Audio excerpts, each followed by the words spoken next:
अरे बजा दे तो अरे बजा दे बजा दे अरे बजा दे श्याम बसुरिया तो मजा आ जाए और हिला दे पतली कमरिया तो मजा आ जाए। ई तो लोग गावथिन हमारे उस्ताद मरहूम हैदर अली सुगरू जी गा के चले गए क्या।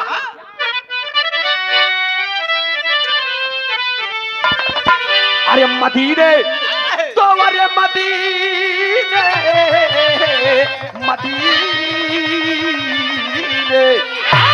अरे मदीने मदीने वाले से मेरा सलाम कह देना वाले से मेरा सलाम कह देना।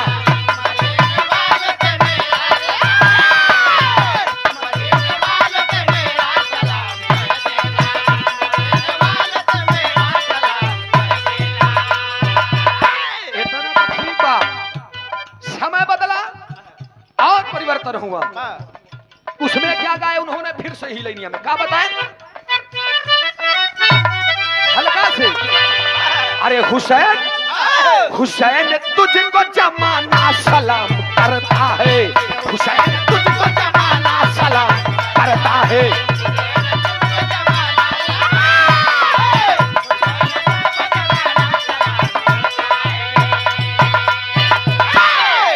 हुसैन तुझको जमाना सलाम करता है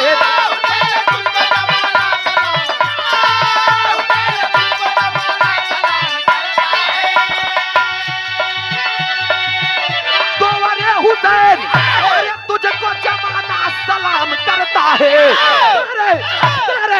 तेरे सजदे को ये काबा सलाम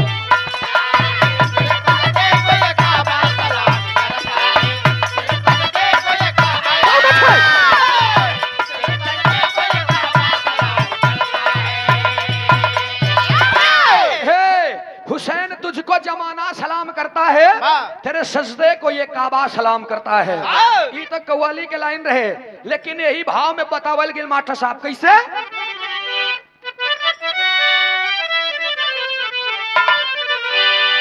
अरे द्रौपदी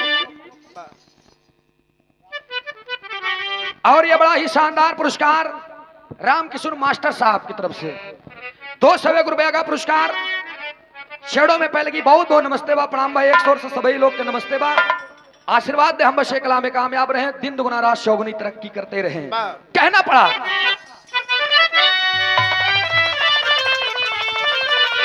अरे द्रौपदी तो अरे द्रौपदी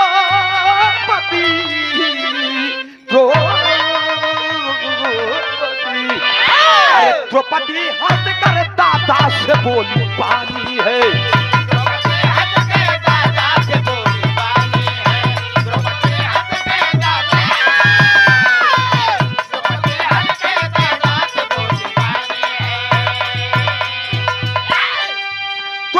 हंस कर दादा से बोली पानी है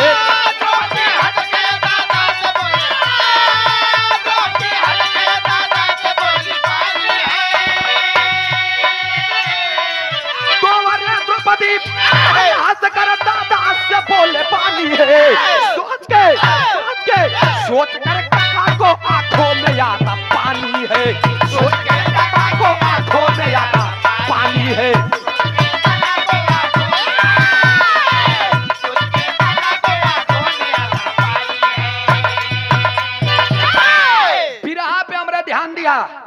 अब लबल लबल लब सिंह नहीं चैट जी का बिरहा नहीं कहते का ध्यान दिया एक एक बात आप लोगों के समझ में आवे के चाहिए। द्रौपदी बताओ बकिए अगले जन्म में तू एक राजा रहा के भीष्म पितामह कहन कौन राजा रहे कहन तू राजा चंद्रसेन रहा कहन तब कहन तोरे दरबार में सब कुछ भरा रहा एक बार की बात है कह रहे आप दादा सोना लागे ध्यान से चुभा बतन में इतना कौनो अंग नहीं बचाबा छटपटा था कहूं नहीं पाओ तहन ले चला प्रभु सोचत है कि अब द्रौपदी कुछ बतावत हम एका सुनी और ये आदरणीय आप सम्मानित से ऐतिहासिक धरती दरियापुर की धरती से चंदन यादव जी 500 रुपया का पुरस्कार सुंदर पंखुड़ियों से गुथा हुआ पुष्पों का हार बहुत बहुत नमस्ते बा, प्रणाम बा, आशीर्वाद की चाबा। और ये आदरणीय आप सामान्य श्री योगी यादव जी सुंदर पंखुड़ियों से गुथा हुआ पुष्पों का हार और ये 500 रुपए का पुरस्कार देकर अपने छोटे अनुज का हौसला अफजाई किए हैं। बहुत बहुत नमस्ते बा, प्रणाम बा, 100 से सभी सकल पंच की नमस्ते बा, आशीर्वाद दे हम बसे कला में कामयाब रहे। कहानी से ध्यान भटके ना, इधर द्रौपदी बताने लगी राजा चंद्रसेन की कथा। राजा चंद्रसेन अपने महल में बैठे हुए हैं, घोड़े को देख रहे हैं। घोड़े पे गए और बैठ गए, घोड़े पे चल दिए जंगल में शयन करने के लिए। और जब जंगल में चलन तो हुआ उनका देखे के काम मिला, नजम के भाव में कहल गया कैसे?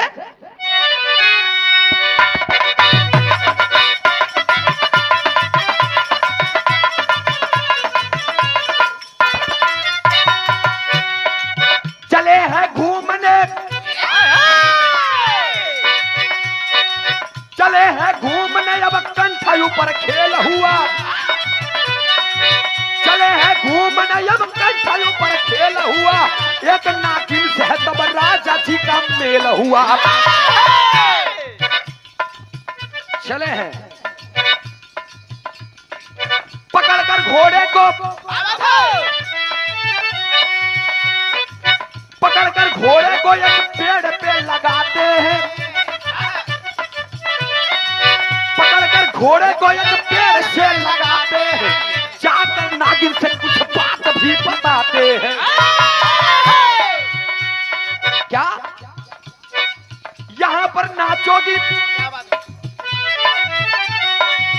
यहाँ पर नाचोगी ना कुछ तुमको मिल पाए।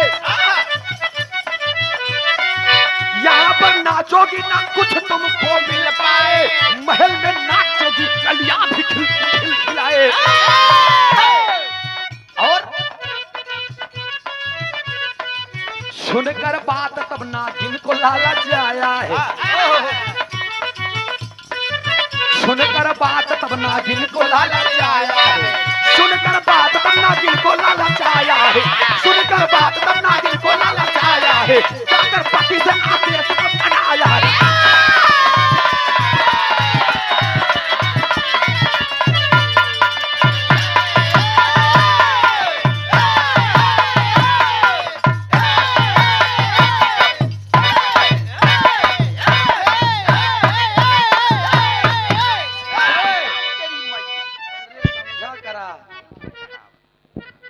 बैठा बैठा बेटवा बैठा, जाना तयू तनी दूध पियत होते तो छुट्टा दूध पिए बना।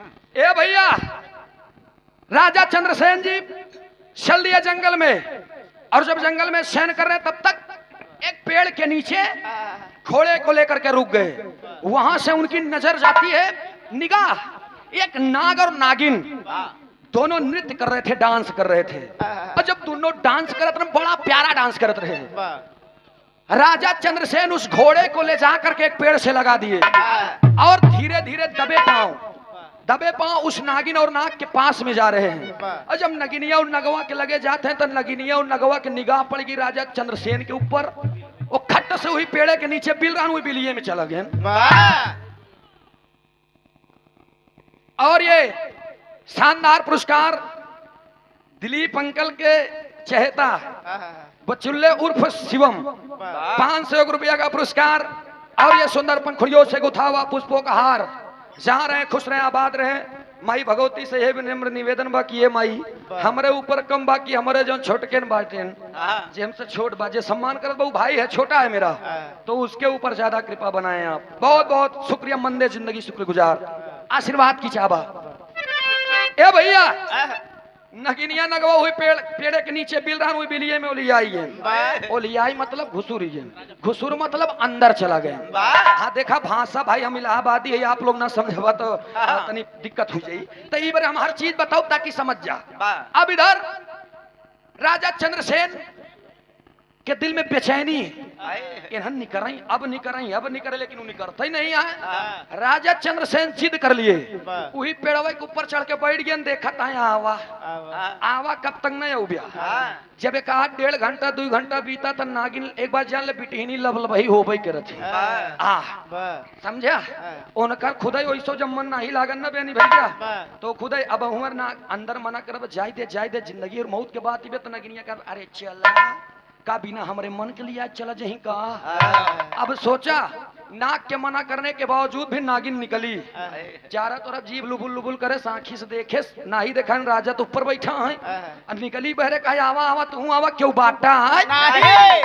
नागव पीछे पीछे नगिनियो आन बहरे डांस करे लगे। राजा चंद्रसेन मौका पा करके उनके बिलिन पे कूद गए और वही गोड़ धई देन कहना आप कहां जिया ब्याह, आप के हर जिया ब्याह, भागो मत 1% मत डरो, अरे हम तुमको मारने थोड़ी आए हैं। मराइन चाहिए तो पेट्रोल डाल देते, अगर मारे चाहिए तो पेट्रोल डाल देते लीटर में, समझे। मारे नहीं चाहते कहन तब कहन सुनो, जो यहाँ पर नृत्य कर रहे हो, यहाँ पर नाचने से गाने से तुम लोगों को क्या मिल रहा है।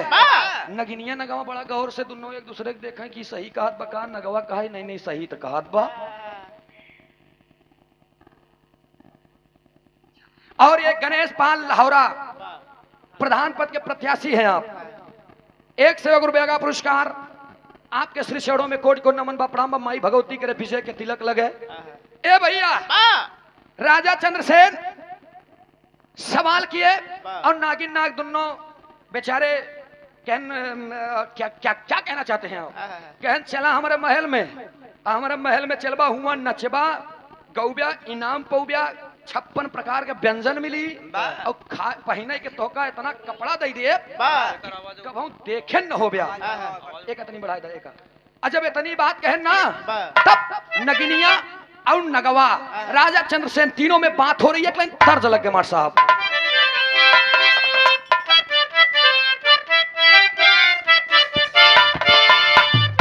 बहुत अच्छे जियो जियो मालिक जियो।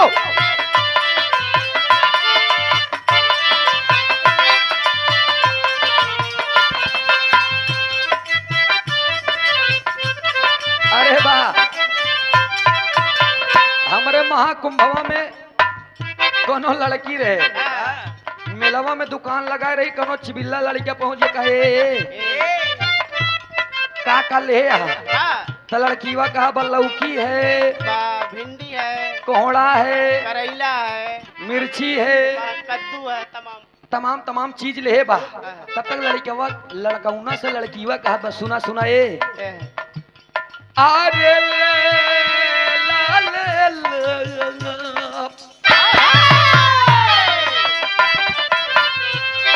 लड़किया कहा बा लेला टमाटर ललका बात,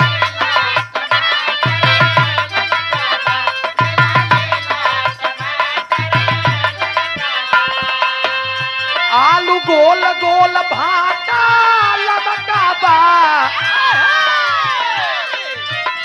आलू गोल गोल भाटा ललका बा, लेला टमाटर ललका बा, लेला टमाटर।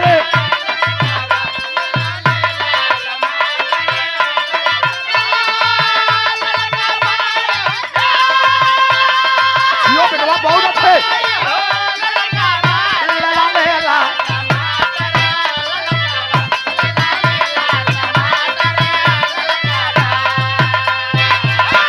ए भैया यही भाव में कहना पड़ा। राजा चंद्रसेन जी कहत का है आर्य चंद्रसेन वो चंद्रसेन जी बनावा घूमई जाए चंद्रसेन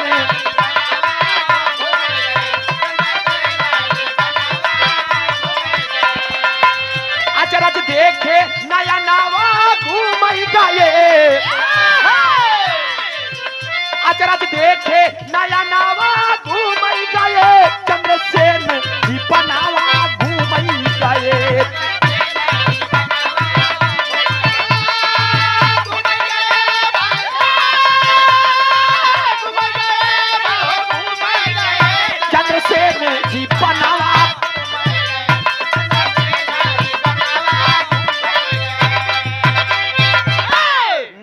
बेटनिया नगवा से पूछे लाग सैया कहन का कहनी ठीक कहत बका नगवा कहा अब हम ना कहा कहे कि फंसबू तो तू हमारे न ऊपर सवार होबू जब इतनी बात कहे तब नगिनिया तनी से देखे से कहे काम करे कहन का कहन हमार मन बोलत बा कि नगवा सही कहत बा। और राजा तब तक एक बात बोल देना सुंदर सुंदर पही नहीं के पैबू वसनावा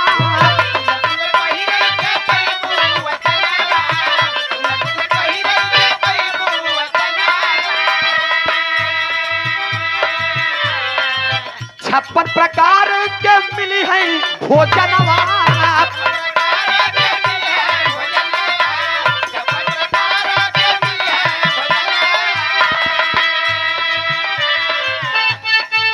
तुम्हारे पतिया भेजल हो मनवा पतिया भेजल हो मनवा घूम गए चंद्रसेन जी बनवा घूम गए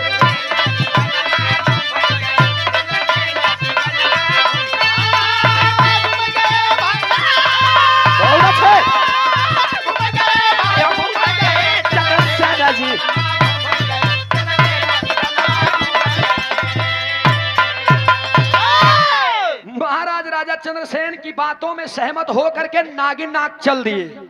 आगे आगे नगिनिया बन नगिनिया के पीछे नगवा और नगवा के पीछे राजा चंद्रसेन चले जा रहे हैं। रास्तवे में राजा चंद्रसेन के मन में पाप उठी है, पाप जगी गया। पाप ये जगह कि ओ हो जब ये इतना बात पूछ करके नाक से कर रही है, नाक के रहने पर नागिन इसी के बस पर रहेगी। यही अगर ऐसे करी तो होकी मुड़ जाई, ऐसे करी तो होकी मुड़ जाई। ये अगर कही दे बैठ तो उलर जाई, यानी पहुड़ जाई, लेट जाई, बैठ जाई। अगर ये कही दे खड़ी हो जाती ना चतई रही। कहन तब कहन क्यों ना मैं नाक को ही रास्ते से हटा दूं। सोचन दिमाग लगाएं बेचारू के राजा चंद्रसेन। अब और आगे गए तब तक राजा चंद्रसेन नगवा के पूंछ पकड़ लेहन। जब पूंछ पकड़ लेहन ओकर नचायन। जब नचावत है तब एक लाइन तर्ज लग गई मास्टर साहब। का लगा तर्ज?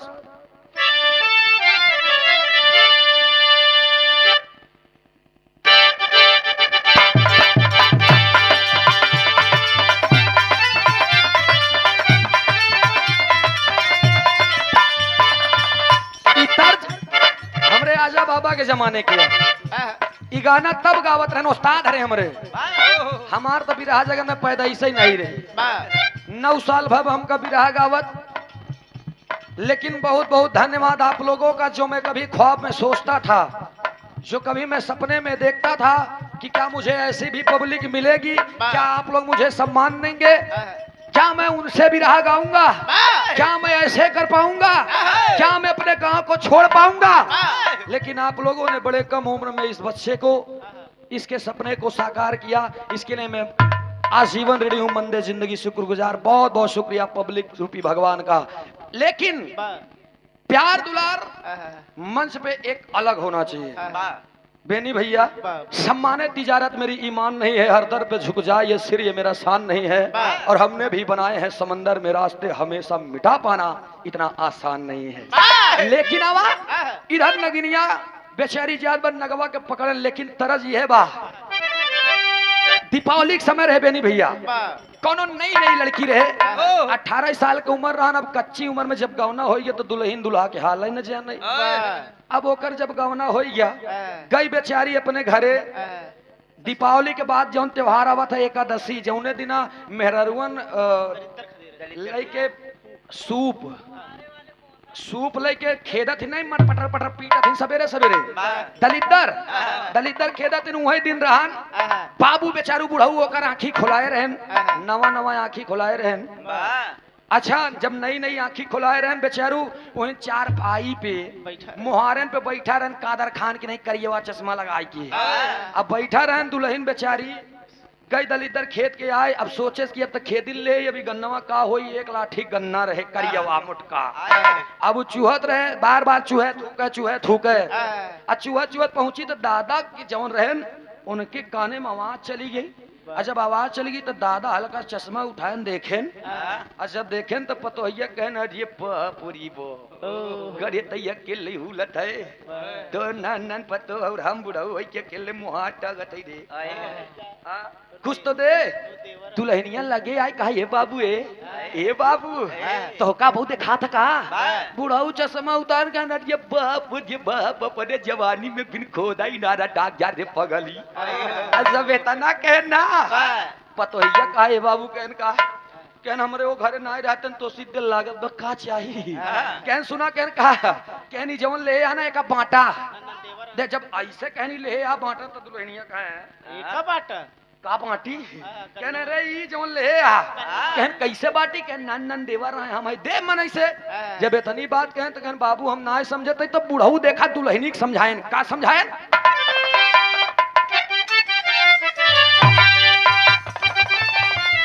यही बताए कहा यार ऊपर के तोड़ के लाड़ी गावन के दई दे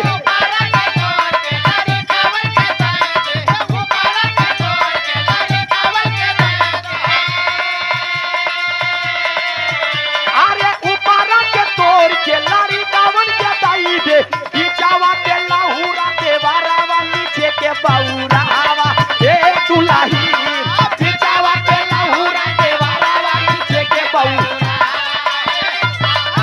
नीचे के बाऊरा हवा यही देवर हमारी जिया बहादुर अरे पिचावा के लहुरा देवारावा नीचे के बाऊरा जिया से पिचावा के लहुरा देवारावा नीचे के बाऊरा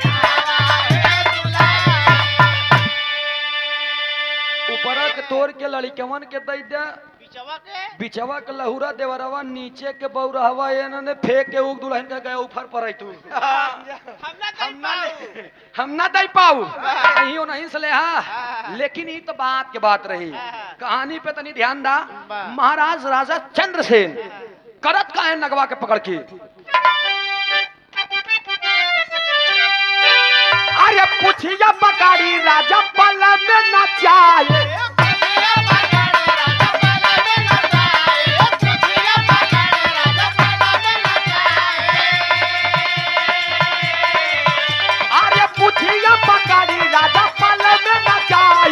नाग घूमत पातैया सामानावा अब निकल गया परानावा ये पंचो नाग घूमत पातैया बहुत अच्छे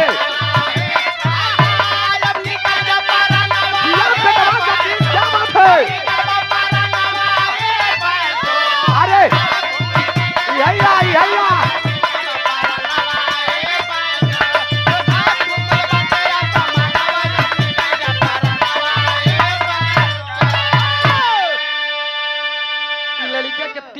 भव ढोलक बजावत एक जना हम अपने में लेम के तई बजाओ चाहे जिस बजाओ पे बजाओ हम जनवावे नहीं चाहिए न तो ज्यादा टाई टाई करी थी बस जितना बा उतना में संभाल ले जाई थी हाँ छोटे ही एक दिन जो पेटे थोड़ी सिक के आवत है बेनी भैया सूरज यादव पैदा भरन तक हमार माई बाबू जानत रहन काई ससुर भी रहिया बन जाई तब हम भैंस चरावत रहे 12 साल तक बहुत भैंस चराएगा इतना बड़ा बड़ा हेरमाना खरबूजा खाए रहे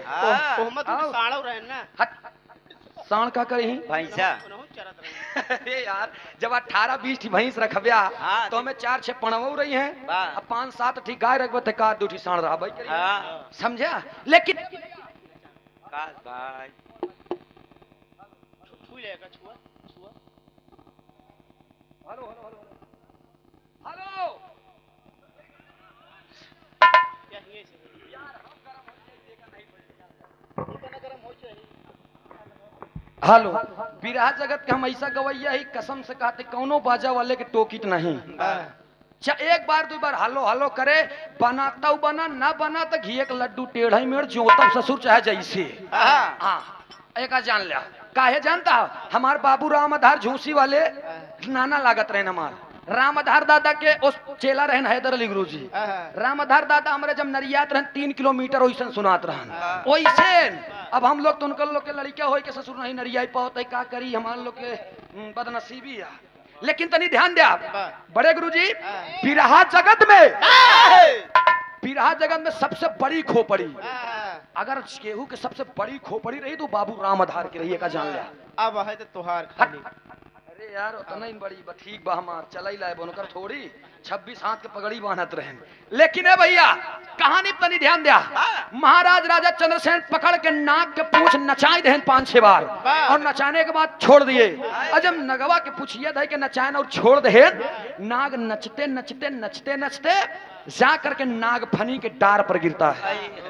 और जब नागफनी के डार पे गिरा उतनी समय पूरे तन में उसके कांटे चुभ गए। और जब पूरे तन में कांटे चुभ गए, लहू लुहान हो गया, नाग तड़प करके रो रहा है। और बचे तो कैसे बचे, पूरे शरीर में कांटे चुभे हुए हैं। ये दशा नागिन जा रही है और कह रहे पतिदेव जी कितनी, देखिए बोलते जा रही है अच्छा भोजन मिलेगा ना? मुझे अच्छा भोजन मिलेगा ना। अब पतिदेव हो पीछे तब तक हाँ कपड़ा मिलेगा। पतिदेव जी अच्छे यूनिफॉर्म अच्छे वस्त्र मिलेंगे ना।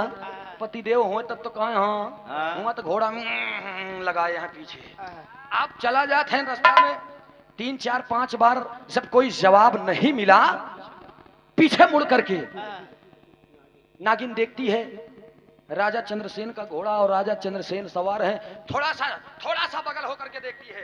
और जब थोड़ा से बगल होकर के देखती है कुछ दूर पे नागफनी का डार है, पेड़ है, और नागफनी के डरिए पे ऐसे नाग जी एकदम कल झपकी लेटे हुए दौड़ करके जा रहे हैं, दौड़ करके जा रही है। और जब जात बा तब होत का बा कहना पड़ा मास्टर साहब।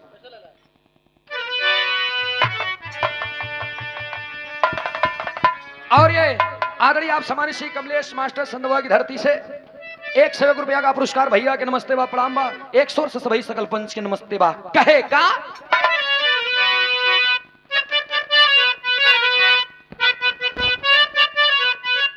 दिखाई इलाहाबादी टेरिया रोवत बनगिनिया और कहा बका कहे आए हाय अरे बरसई नाजरिया बरसई नागिन के सुना बरसई नाजरिया।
नहीं तैराते और आज ये दिन भी मुझे नहीं देखना पड़ता।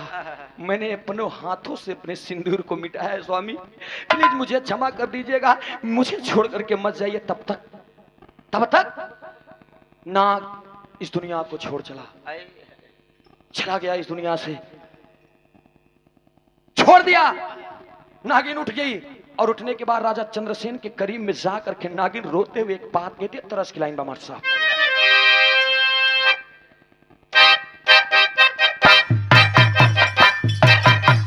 बहुत खूब जियो बहादुर शेर हवा राजा जिया जिया।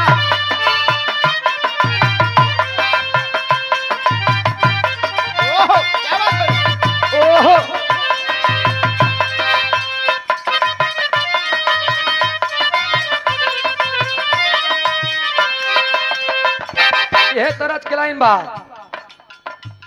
आर्य कजरा लगावलियू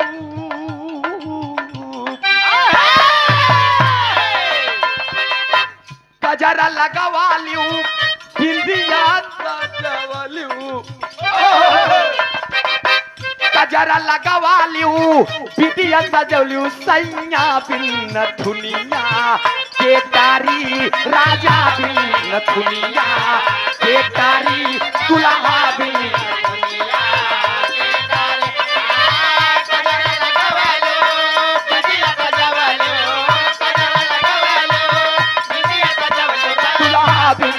दुनिया केतारी सैया बिन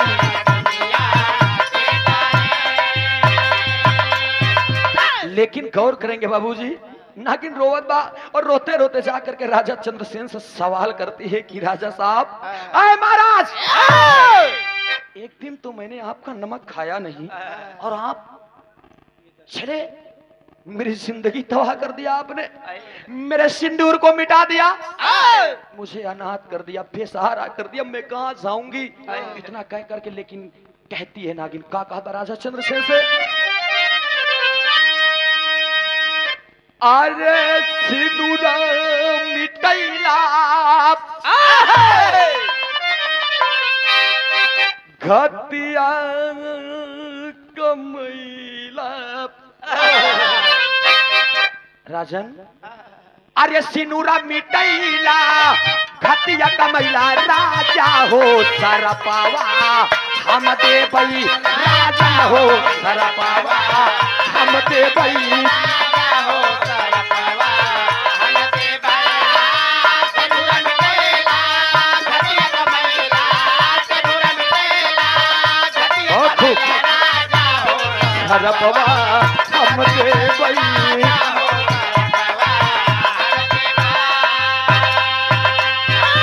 रोते रोते नागिन कहती है मैं श्राप देती हूँ राजन जिस तरीके से आपने मेरे साथ में किया है सुनिए मैं क्या श्राप देती हूँ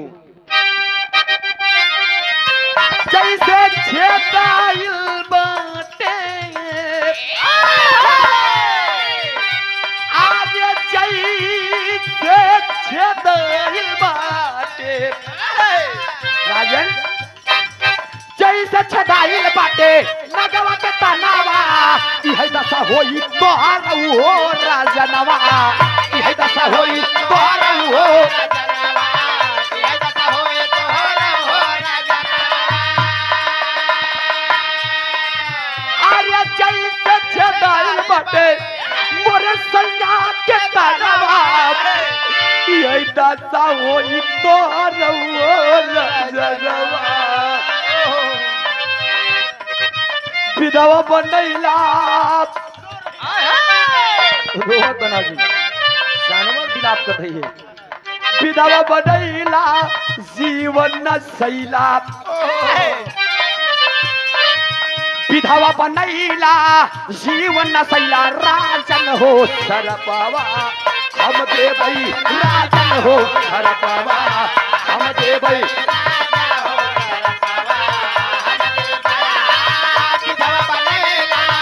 जीवन सैला विधवा बनैला जीवन सैला राजन हो सरपावा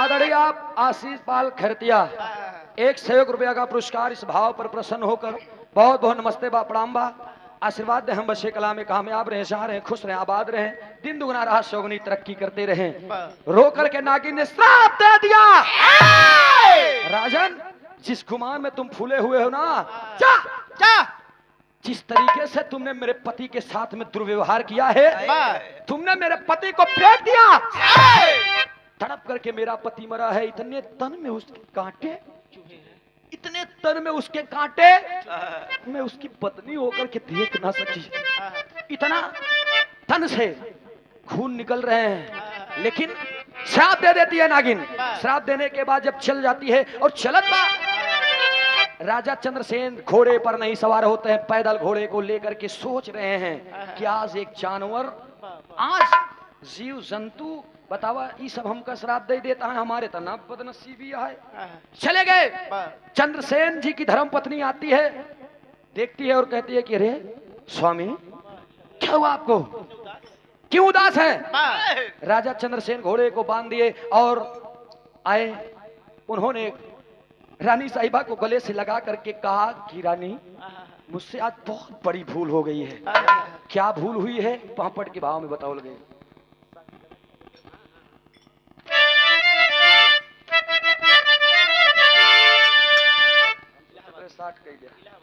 अच्छा मतलब पूरा करवा भैया, तनी तो रहा है, तनी के कम ना बोले। ए भैया, ये प्रयागराज के ओरिजिनल खाटिया वाह, एक बाबू राम आधार गावे पर जवानी के आलम में वाह, शुरुआत कहते हैं आज तो दुनिया गावत बा। कैसे मास्टर साहब? आए हाय गायन झकोरा मारे झूलनी साड़ी लाराय हो, झकोरा मारा झूलनी। ई गायन बाबू राम आधार जी। लेकिन हैदर अली गुरु जी के जब हमारे परवान चढ़ा, उस्ताद हमारे गायन एक बिरहा ननद भौजाई के झगड़ा हो में एक लाइन डालेन। कहा डालेन? हमार मुड़ी कटलीन ननद भौजाई दोनों जने के लड़किया बहरान, एक जने के बेटवा एक जने के बिटिया। सासू माई का काम करें, लड़किया अल्टी पल्टी के दिन। जब अल्टी पल्टी के दिन तो पतोहिया कहत बा अरे हमार मुड़ी कटलीन मोर बूढ़ा माई, हमार मुड़ी कटलीन। अब इतना तक आबे में एकरे बाद एक बिरहा गाय देन उस्ताद हमरे रतौंदिया जीजा। रतौंदिया जीजा में आप लोग सुने हो बे ननकौआ बे चोरबत्ती लेते आए बे। अब ननकौआ ससुर का करे बेचारा गवा लई आए देश ताव। अब वो बतावत ना आई नेहमान बतावत ना आई कि मोरे रतौंदी हो तबे। और ननकौआ बोला कहने ननकौआ इधर आओ। ननकौआ आज छोड़ के सार रहन बेचारा। कहन का बा जीजा का भा? अब मुलमुलात कहता यारी बताऊ। कहन कहा कहन तो कितना गोरू चरावत है बे? ननकौआ कहा जीजा कहन कहा कहन मान ले 7-8 ठी गाय हुई 5-6 ठी भैंस। चुप। अरे ससुर हम का भौआ उबे नहीं भे तोहरे घरे। आज अबू भाई पूछत नहीं हमका गिनती बताता तो हमका साफ साफ ही बताओ कबे में को बछवा रखे। ननकौआ कहा हाँ जीजा वह ललकी गैया के मकर का बछौना बड़ा जंडाइल बाबा मुठी गाय का जान लिया। जब इतना कहन ना भैया इतना कहन लेकिन बहुत अंगरा दर रहा था। कहन तब कहन पकड़ लिया होगा हम सुधार दे जंडाई लही रही हम समझता। अरे जीजा तू सुधार देते रुका लैन बड़ी का रस्सी लगाई देन। अच्छा बड़ी का रस्सी लगा दे पकड़ाई देन जीजा के जीजा बानर आइए यहाँ रतौंदी होते टोवत और नीचे ऊपर तक टोई लेन खो। जब टोई लेन तो कहता हो ये तो लेके पहुंचाई दे, ये पहुंचाई दे हमका ये मंजिल तक पहुंचाई।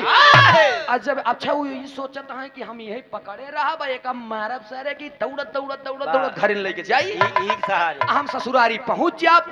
अब इस पर रतौंदी भाई कहाँ भटकब कहूँ इनारा कुआं गिर भरा कि मर गया अब हम सोचत हैं। लेकिन अब पकड़ लेन।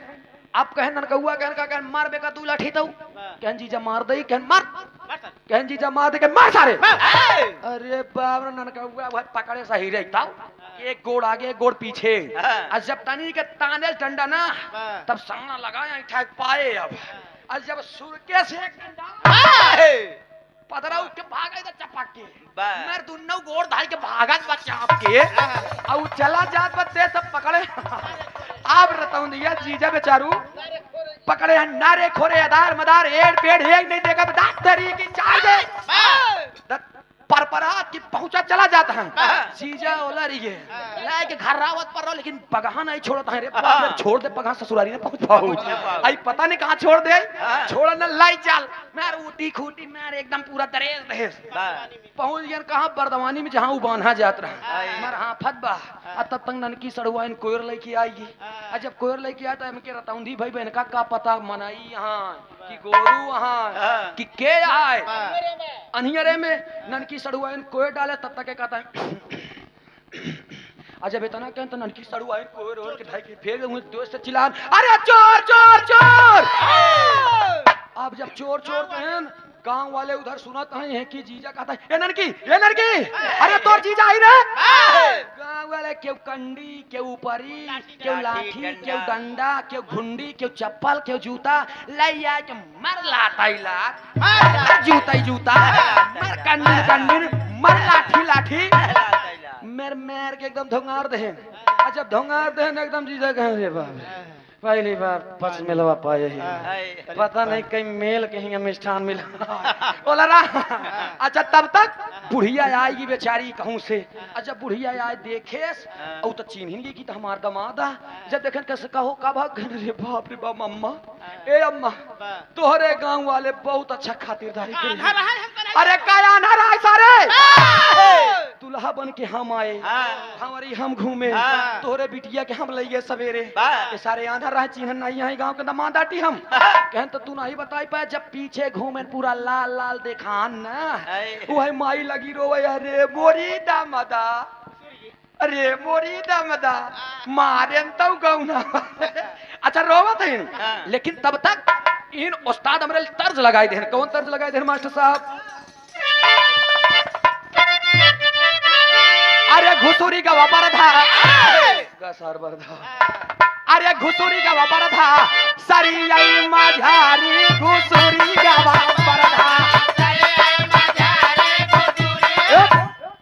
ई तो उस्ताद गौभे बहन एकरे बाद में एक बिरहा हम गाए रहे हास रस के बिरहा ओमे हम गाए यही कि गंगा महारानी उर्फ कौसाम्बी की दीवानी वो लड़कीवा इतनी इसके में पागल होगी रही कि बेचारी हाँ अपने मन से धुए के अंड बंड मनावत रही लेकिन हैदर अली गुरुजी एक बिरहा और गायन सत्यन सुइया में का गायन गजब की हूँ बहिनी तीनों देवी लक्ष्मी पार्वती और इधर ब्रह्मांडी तीनों जने सत्यन सुइया के ईमान डिगावे पर भेद दे रहे तीनों देवता के ब्रह्मा विष्णु महेश के आए लोग तीनों जने आए तब रे बाप सतीत्व को ना डिगाते हुए जा करके अपने पति अत्रिमुनि के सामने उनकर तस्वीर बना के दिवाली में आज्ञा लेन की प्रभु आई यहाँ तीनों देवता का करिए कहा था नग्न हो करके मुझे भोजन खिलाओ अत्रि देव कहन रे बाप महारानी तू बड़ी खुशनसीब यहाँ जाओ वहां पर चौरी पे जहाँ पूजा करी थी हुआ हमारे कमंडल में जला है उसका छिड़क दिया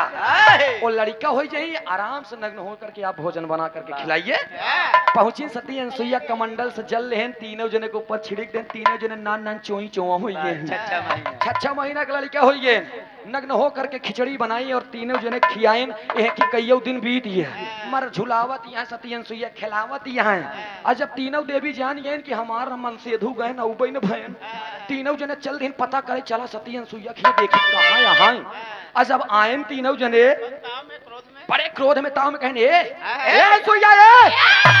तोरे मुड़े के मांगी के बार बिल निकरा बाहर हमारे भतारे के फंसा के रखे और जब निकरे सती अनसुईया माई पूछिन कहन कसकाया कहन तीनों जने आई यहाँ कहाँ रखे आ चोरा की कहन वह बाटन जाए अपन अपन मन नहीं ले लिया अब तीनों जने बेचारो हरे चलिन होत का भाई इधर कहना पड़ा मास्टर साहब तीनों जने पहुंचिन चीन नहीं पावती है सती अनसुईया कहा अरे गजब की हूँ बहिनी तीनों लड़कियां यहाँ लक्ष्मी पार्वती और ब्रह्मांडी सोचत है छुई तो ले ही लेकिन कहूँ ऐसा न हो पार्वती सोचती है कहूँ ऐसा न हो ब्रह्मा छुआई जाए अब लक्ष्मी जी सोचत है कहूँ ऐसा न हो शंकर जी छुआई जाए तीनों जने खड़ी हुई कहती हैं दीदी के इनका कहन माफ करा हमका बताई दे कि हमारे लोग के कौन मनई आटे हैं तब सती अनसुईया जी जल छिड़कते हुए एक बात कहें का कहीं अरे गजब की हूँ बहिनी चीन्ही ना भातार हो गजब की हूँ बहिनी समय चला गया कौन क्या गाया इससे मतलब नहीं है लेकिन आज के दौर में हम एक गीत गाते हैं क्या गाते हैं मास्टर साहब अरे बड़ा निकला गई हमार बिरहा ज्यादातर मेहरारू से होता मेहरारू ला मुंह नहीं है कहना पड़ा कैसे निर्गुणी पक्ष से गीत ली गई है बड़ा निकला गई तोहार गोरी का जाला बड़ा निकला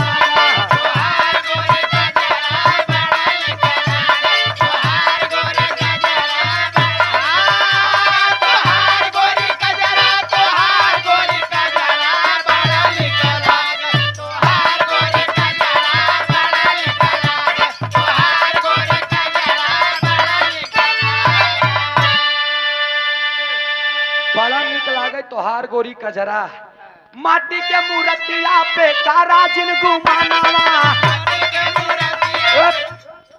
माटी के मूर्तिया पे कारा जिन गुमानावा, अब मटिया में मिली जाई माटी वाला तानावा। लेकिन बड़ी दर्दनाक लाइन लिखाई का, अरे छलक न पावा,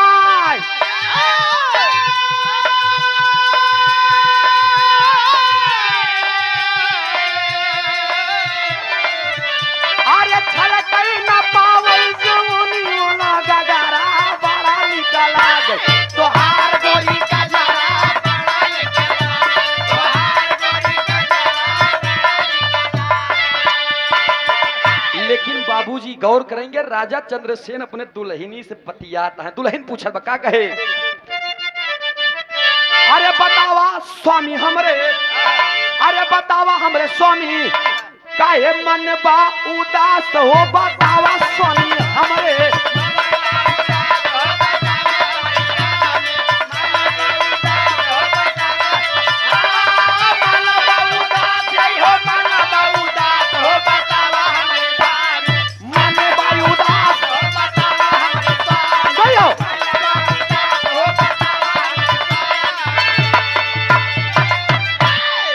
राजा चंद्रसेन से कहा, बस स्वामी आप डेली जाते थे, हंसते हंसते जाते थे और हंसते हंसते वापस आते थे, आज आपका ये मन गिरा हुआ क्यों है, क्यों आप उदास हैं? पूछत बा सवाल, लेकिन राजा साहब बताते नहीं होत का बा। पतिया के सोचत पहुंचे कोप भवनवा,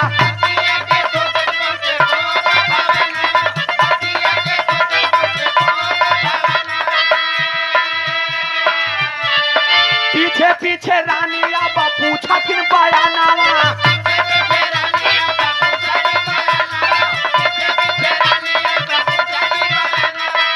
स्वामी अरे बात ना बताऊं ब्याता,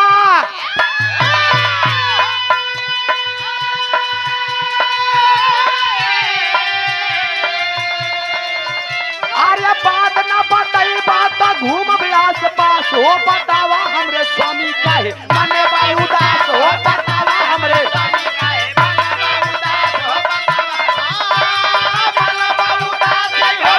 बा उदास हो, बतावा हमरे स्वामी काहे मने बा उदास हो, बतावा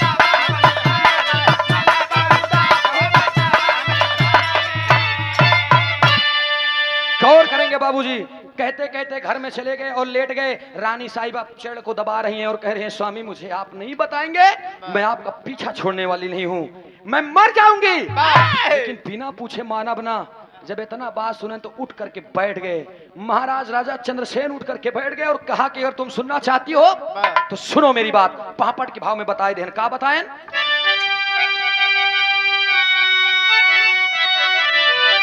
कहे नाग के मारा हम आज परनवा बनवा पीछे में, तेरा नाग के मारा हम आज परनवा बनवा पीछे में, अब तो है बताई रानी हो दस्तनवा बनवा पीछे में।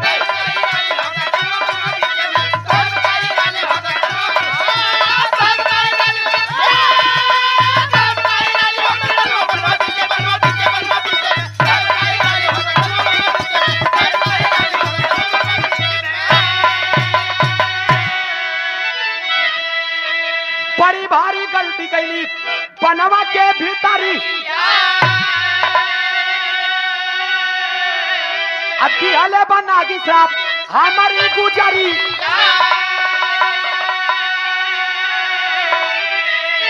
अरे चिंता में झुरात बाटन तनवा बनवा पीछे में, अरे चिंता में झुरात बाटन तनवा बनवा पीछे में, अब तो है बताई चोरी हो दस्तनवा बनवा पीछे में।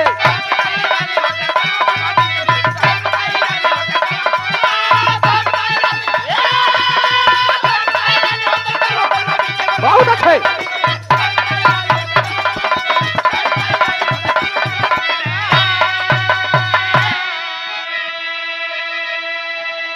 मुझसे गलती हो गई, मैंने जंगल में एक नाग को मार दिया और नागिन मुझे श्राप देती है कि जिस तरीके से मेरा पति मरा है वही तरीके से तू अगले जन्म में मर गया।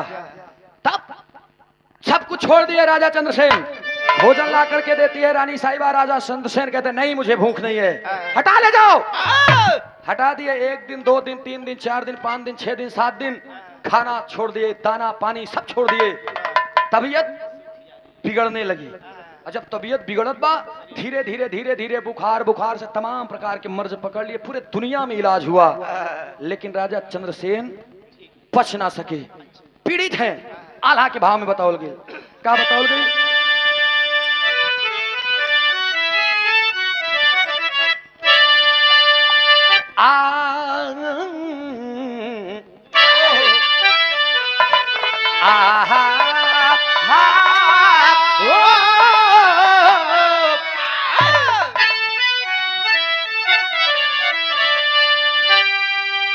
आर्य नागिन के श्राप से छोड़ दान बनिया राजा।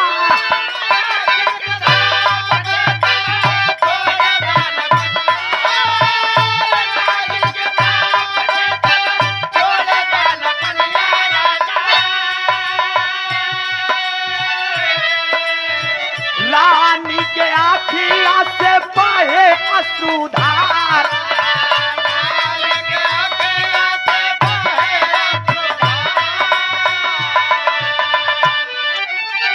एक दिन होई गईले राजा के मरनवा पंचो।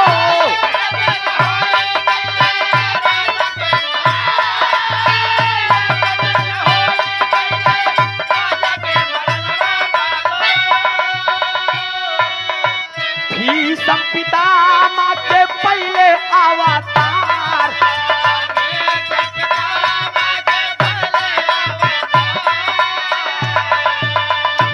राजा चंद्रसेन इस दुनिया से अलविदा बोल दिए।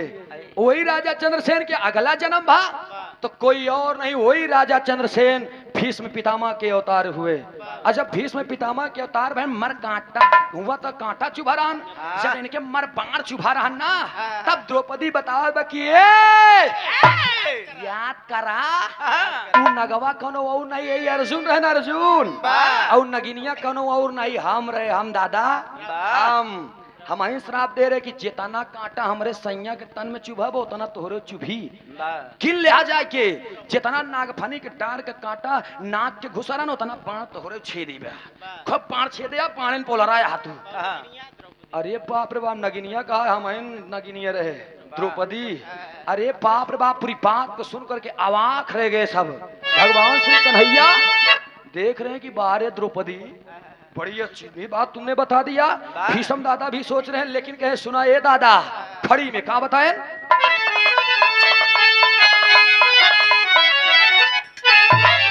कहे अरे बुरे कर्म का झोली में पाप पे, अपने करनी पे भीष्म पितामह तड़पे।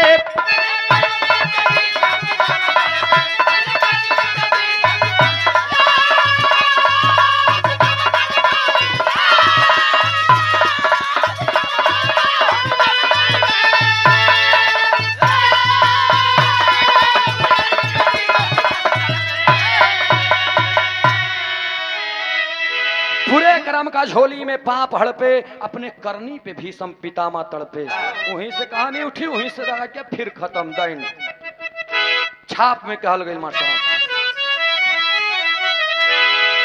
फुल्लू रामाधार हैदर गुरुवर राजा राम, विमल कवि अमलेंदु साथे भोज राज थे राधे श्याम। अरे नजरिया पर सही नागिन के सुना। हम दिखाई इलाहाबादी है भैया, लेकिन का करी, कबो कबो नकलो करे चाहिए और नकल करे में भी अकल लगेला। आए हाँ कहना पड़ा कैसे। नजरिया पर सही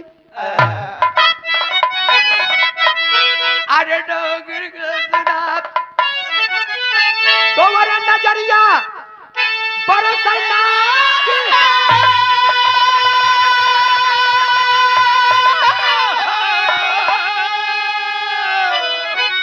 वो नजरिया पर नागिन के सुना। गाँव सूरज यादव इलाहाबाद बखरिया, नजरिया पर नागिन के सुना।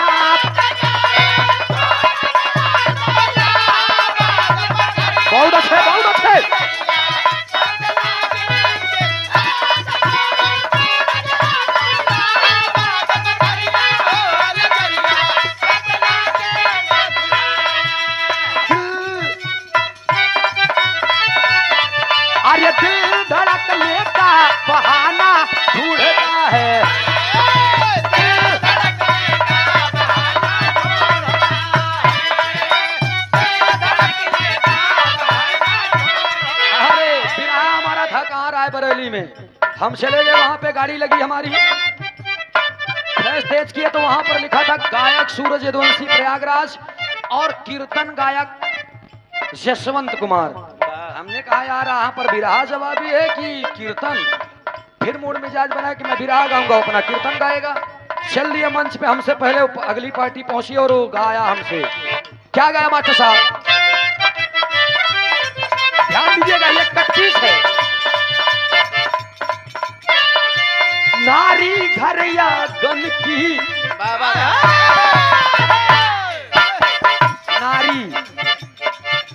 नारी घर या गन की सफाई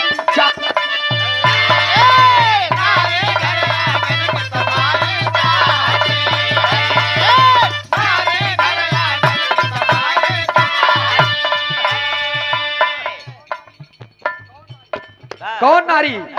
हमारे घर की माताएं, बहनें, बहन बेटियां नारी घर आंगन की सफाई चाहती हैं, साफ रहे। एक नारी हो। और नारी खेतों की सिंचाई चाहती है।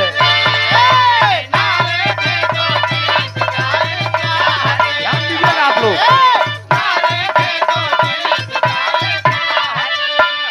इस कटपीस पर आदरणीय आप सम्मानित श्री पवन कुमार प्रधान जी की तरफ से 1001 रुपए का पुरस्कार आया है। जोरदार ताली बजा करके आप लोग सम्मान करेंगे। बहुत बहुत नमस्ते बा प्रणाम बा आशीर्वाद दे, हम बच्चे कला में कामयाब रहें, जहां रहें खुश रहें, आबाद रहें। नारी घर आंगन की सफाई चाहती है, नारी खेतों की सिंचाई चाहती है। ई नारी पूरे खेतों की सिंचाई चाहती है, ना रहे तो खून संचरित ना हो। और एक नारी कौन?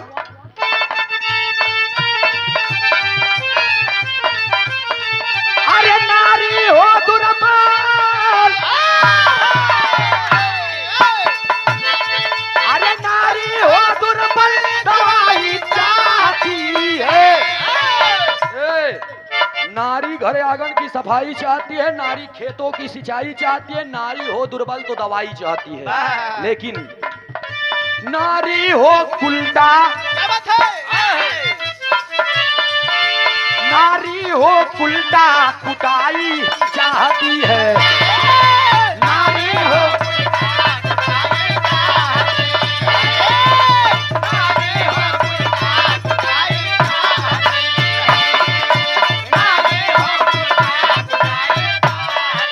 हम खड़े हुए, हमने कहा जसवंत भाई मैं कीर्तन नहीं गाता यार, मैं बिरहा गाता हूँ और बिरहा में जवाबी कर लेता हूँ यार, बट ये तो मुझे पल्ले नहीं पड़ रहा है। लोगों ने कहा ना ना ना ना आप एक ही गा दीजिए, एक ही गा दीजिए। हमने कहा हम खड़े हैं तो अब एक थी तो गोबे करो। नारी नारी नारी नारी का बखान सुना मैंने तो हमारा दिमाग कनी से काम करे। हमने कहा भोजराज यादव जी से कि कभी जिसको आप लिखिए, बाल नहीं है तो बाल, हेयर, केस। सोचिए बेनी भैया, बाल ये कोई छोटी मोटी चीज नहीं है, आप लोग ध्यान दीजिएगा। यही एक ऐसा चीज है जो स्थान बदलते ही, एक मिनट बेटा, एक मिनट, स्थान बदलते ही अपना नाम बदल देता है। अगर ये सिर पे है तो सर का बाल है, तो ये सर का बाल है। सूरज यदुवंशी यहाँ पर बिरहा गा रहा है तो सूरज यदुवंशी यहाँ पर आया है। भैया सूरज यदुवंशी कल इलाहाबाद है तो सूरज यदुवंशी इलाहाबाद है, लेकिन है तो सूरज यदुवंशी। अब ये बाल सिर पे है तो ये सिर का बाल, लेकिन बाल है। अब ये बाल ए पे आई गया तो आई बाल है, लेकिन एक बरौनी कहे लगे लोग। पलक पलक के बाद एक बरौनी कहे लगे। अब ये है बाल, लेकिन ये पे आई गया तो एक दाढ़ी कहे लगे। आई बारह लेकिन एक दाढ़ी कहे लगे। अब ये है बाल, अगर हे पे आई गया तो एक मोछा कहे लगे। नीचे भाई ओकरे नीचे आई जाए तो ये है बाल। शादी ब्याह में बुआ मामी भाभी अरे मिल के जब तोड़ा थी ना रोवा, हाँ सीने के बाल ओका तोड़ा थी, उसके नीचे हट ओकरे नीचे हम बताओ न कर काट है जाइए। लेकिन है भैया बाल, मैंने बताया कि नारी घर आंगन की सफाई चाहती है, नारी खेतों की सिंचाई चाहती है, नारी हो दुर्बल तो दवाई चाहती है, नारी हो उल्टा तो कुटाई चाहती है। गाया तो मैंने कहा बाल नहीं है तो दवाई ढूंढते हैं। बाल नहीं है तो दवाई ढूंढते हैं। बाल नहीं है तो दवाई ढूंढते हैं। बाल जिसके सिर में नहीं है वो दवाई ढूंढता है 10-5 हजार के, जहां दवाई मिल जाए हमारे मुंह में बाहर आ जाए। लेकिन बाल आ जाए तो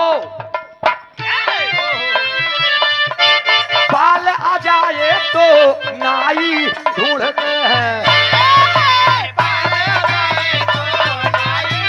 बड़ी बारीकी बात है।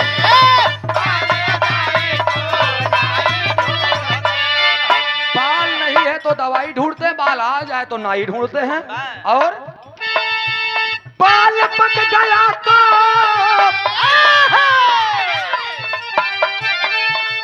बाल पक गया तो डाई ढूंढते हैं। बाल नहीं है तो दवाई ढूंढते हैं, बाल आ जाए तो नाई ढूंढते हैं, और बाल पक गया तो डाई ढूंढते हैं।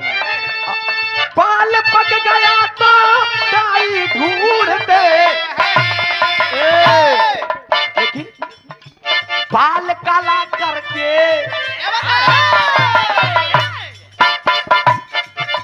बाल काला करके लुगाई ढूंढते हैं। बाल काला करके लुगाई ढूंढते हैं।